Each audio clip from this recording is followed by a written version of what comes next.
Welcome to Get on My Corner, the show where we uncover the corners of our world where history was made and the inventions that shape our lives first took root. We're on a corner that is not made of pavement and is not found in a building. It's made of waves. We're in the exact spot believed to be where people of mainland USA were first introduced to surfing. That's right, back in 1885, 3 Hawaiian princes grabbed some redwood planks and rode the waves of Santa Cruz. And just like that, surfing had arrived. Long before big wave competitions, wetsuits, and surf TikTok, a way of living steeped in culture and pride rode the wave into American and world stage. So today, we're paddling through that history, the legends who shaped it, and the stoke that still lives in Santa Cruz today. So, surf on over to these coordinates. See, look, I can be stupid too. Okay. Because history isn't just found by walking streets, sometimes it's by hanging 10 on a wave. This is Get on My Corner, surfing. Cowabunga! Almost every corner has a story. You walk past history every day without even knowing it. We are here to bring those corners to life. So go on and get on my corner. Welcome back to Get on My Corner, from the very spot where surfing hit the U.S. mainland over 100 years ago. Joining us today is Dr. Jason Old, surf historian, wave chaser, and expert on the cultural roots of surfing. Now, Dr. Old has studied the origins and the legacy of surfing, and also how that one moment launched a global surf culture, both in California and beyond. And we're fortunate enough to be here in the sun, on the sand where it actually happened. Dr. Old, welcome to the corner. Yeah, we're here at the San Lorenzo River in Santa Cruz, where the first surfing took place in 1885 with 3 Hawaiian princes that decided to paddle out here. Tell us a little bit about those Hawaiian princes. Who were they and why Santa Cruz in 1885? So they came here. They actually went to school in San Mateo at St. Matthew's, and so they were at school there. And then when they had their breaks, they would come and stay here in Santa Cruz with a woman who had connection to Hawaii. Her name was Antoinette Swan, and the 3 princes would stay at the Swan household, and they would, right up the street. But it was intertwined with spirituality. It was intertwined with courtship. And so there was a whole host and it wasn't just males or kings, as people suggest, being the sport of kings. It was more than that. It was the sport of everybody, including women, including youth. And that was documented by Captain Cook when he showed up in 1778. And it had been going on long before then. So there's a rich history in Hawaii. All this stuff is happening. Let's talk about what happens once they arrived. How did the mainland receive surfing? Oh, that's a really good question, because like we've said, it didn't exist. So, here in particular in Santa Cruz, they engaged in what was known as surf swimming, right?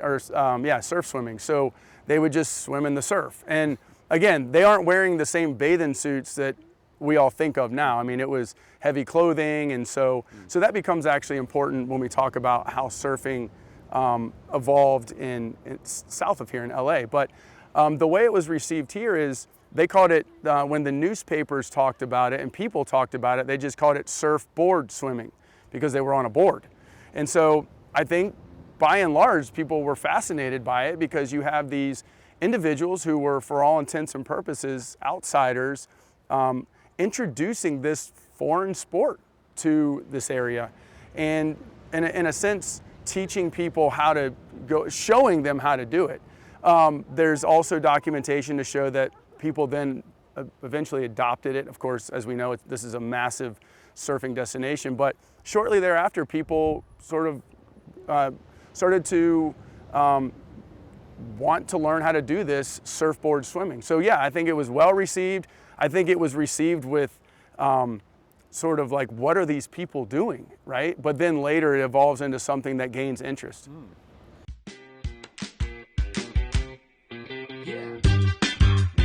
Man, we have been out all day filming here in the Santa Cruz sun, and we're getting hot, we're getting sweaty, and we're getting sand everywhere. We need to keep it clean, so thank you to our sponsor, Billy Clean, where you pump, rub, and clean it. And it's great when they say it cleans anywhere and everywhere. Wow. You can do your hands, your arms, your face, Pablo's face, and it all just gets so clean all the way from your pits to your bits. Oh, that actually feels really nice on my face. I feel really clean. Yeah. You're welcome. You're welcome. Yeah. So remember to go to mybillyclean.com and enter the code GOMC to get 50% off your entire order. Thanks, Billy Clean. Pump it, rub it, now you've cleaned it. Now get out of here. Go on. I see you. So we've talked a lot about the days leading up to that day and that day itself. What happened right after, and how did it affect the city of Santa Cruz, this beach, and the days following surfing being introduced? You know, as I said, these individuals were students at St. Matthews. So they were at school here, but they would spend their free time locally staying with the Swan family, or Antoinette Swan.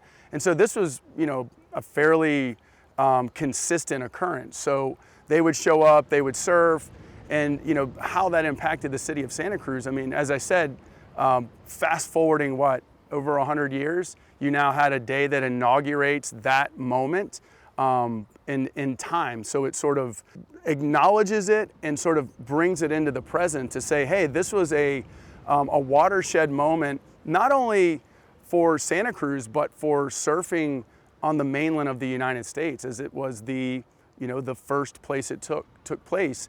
And so so they to kind of build off of that question, after they finished school, they actually went back to Hawaii. So they didn't stay and live here. Can you tell us a little bit, once they landed here, what was the global impact of bringing surfing out of Polynesia into the mainland, into Santa Cruz, and then the world? So really, again, there's two major events, right? We have the three princes that we talk about for Santa Cruz, which certainly had sort of marks the first time surfing took place on the continental U.S. historically. Where surfing began to spread in a more significant way, I would argue, would be with the arrival of George Freeth in Southern California in 1907. And so with his arrival, and of course Duke Kawānanakoa as well, who not only was an incredible native Hawaiian surfer, but was a gold medalist in the Olympics. He was an Olympic swimmer. And so it's those individuals, and in particularly Duke, who goes around the world and does surfing exhibitions. So we're talking about individuals who made a concerted effort to teach others how to surf, whereas for the most part, these three princes that were here were doing it recreationally for themselves. It's not to say that they didn't teach anybody, but when we talk about the proliferation of surfing globally, we really have to attribute much of that to the George Freeth and Duke Kawānanakoa. So Santa Cruz became the first place where they came to the mainland. How has that impacted the culture of Santa Cruz? And in turn, how has Santa Cruz itself, with that culture, impacted the world? I think it's impacted Santa Cruz for all the reasons we've talked about. They can stake the claim that this is right where we're standing is the first place that surfing took place on the continental U.S. Right, and because of these three Hawaiian princes who were at school in St. Matthews.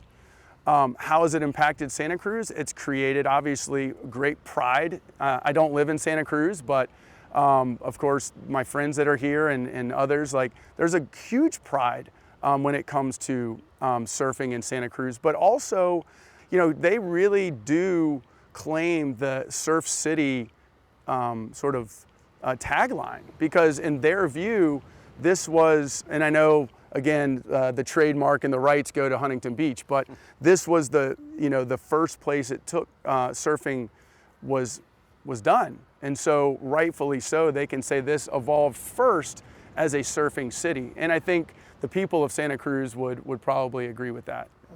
Cool. So what's next? We've talked about the history, the past, the present. What comes next for surfing? What are the biggest changes that we're seeing in terms of technology or competition or culture today? Surfing has constantly been evolving. Again, we're not milling redwoods or milling breadfruit trees and surfing heavy surfboards, right? Surfing has evolved since then. And really, evolved in a very significant way around in the sort of the wake of World War II with a lot of the technologies that came about. It made the boards more manageable, more accessible. We have fins on boards now. So you had the polyurethanes and all of those things that radically transformed surfing. Now we're seeing you have people towing in, and you have epoxy boards, and you have foiling, and you have kite surf. You have all these offshoots of this, what we'll call traditional surfing. We have, just up the street here, you have people surfing Mavericks, right? That was unheard of in 1885. You have people surfing waves in Nazare, in all these massive, Chopu and Tahiti. So you have surfboard technology that has allowed surfers to keep going bigger and bigger and bigger. And so, where do we go from here?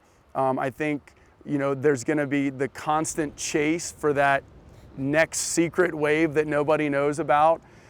There's new surf spots that people are exploring, and that's constantly evolving. Women, in a much more significant way now, are getting into the sport of surfing, which is wonderful. People of color, other sort of minority groups that have traditionally not been inside the sort of surf culture, if you will, in the US, are now becoming more. How has Hollywood shaped surfing culture? And more importantly, I have a friend whose opinion means the world to me. Well, thank you. And I said friend. Oh. And he hates Point Break. And here's my question. Hollywood, Point Break, why does everyone hate it? What the hell is Point Break about? Thank you. Oh, dude, no. I think the interview's over at this point. Yeah, it's fine. I'll take care of it. We were good. We were talking about history, and now he's like offending me, right? Yeah, you and me can keep going, and we'll let Pablo we'll go to the beach.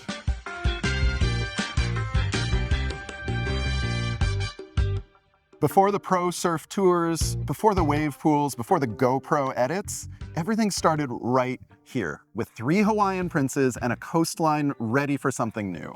This wasn't just the start of a sport, it was the start of a movement, a connection to cultures, a celebration of nature, and a way of life that still hangs today. So huge thanks to Dr. Jason Old for sharing the story with us and to help us find the soul behind the surf. And thanks to you for coming along this ride with us, because sometimes history isn't locked in a museum, it's riding the waves. So if you've got a corner to share with us, whether it's sand, sea, or street, let us know. All the links are in the show notes. Keep your curiosity flowing and get on my corner.